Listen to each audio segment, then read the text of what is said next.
Hey, Pastor Mark here. Hope you're doing well. Hope you're having a great week.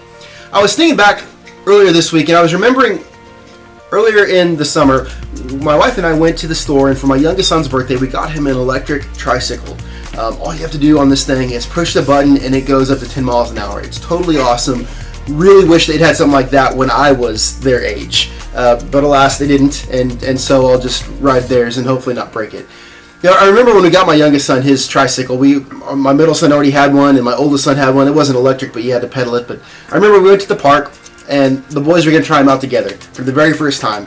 And so we're walking around this walking path, and I see my middle son Elijah and my youngest son Ricky riding their motorized tricycles, and they're riding them side by side, and at first it's going really, really well, but then I see my middle son Elijah do something that just came out of nowhere, and I was just really thrown off by the whole thing. He took his fist and he began to shake it at Ricky while they're riding their bikes.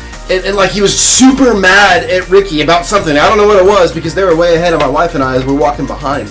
And then all of a sudden, shaking his fist wasn't enough. He didn't stop there. He took the handlebars of his tricycle and he turned it into Ricky's tricycle and ran Ricky off the road. And Ricky's tricycle flipped and Ricky flipped and it tumbled and all these other kinds of things. And then I remember being so mad and I'm thinking, Elijah, why did you do that? What on earth are you thinking? And then it hits me like a ton of bricks.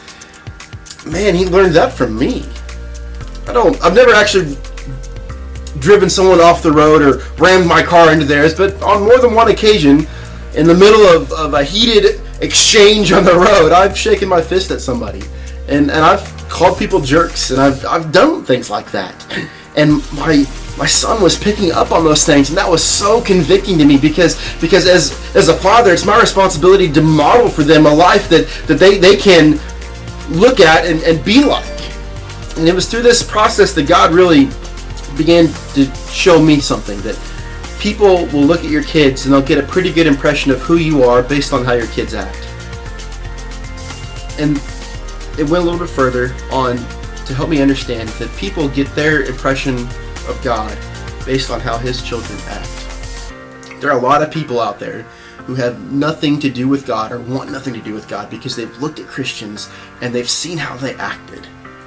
I wonder today, this week, this month, as you're thinking, schools are getting ready to start back up and go back into session, and some routines are going to get going again. And in the midst of all this, I wonder what people know about God from the life that you live, from your interaction with others, and how you treat them and how you don't treat them, the things you say and don't say, the things you do and the things that you don't do. What do people know about God based on the life that you lead? That's it. I hope you have a great week, and I'll talk to you again soon. Bye.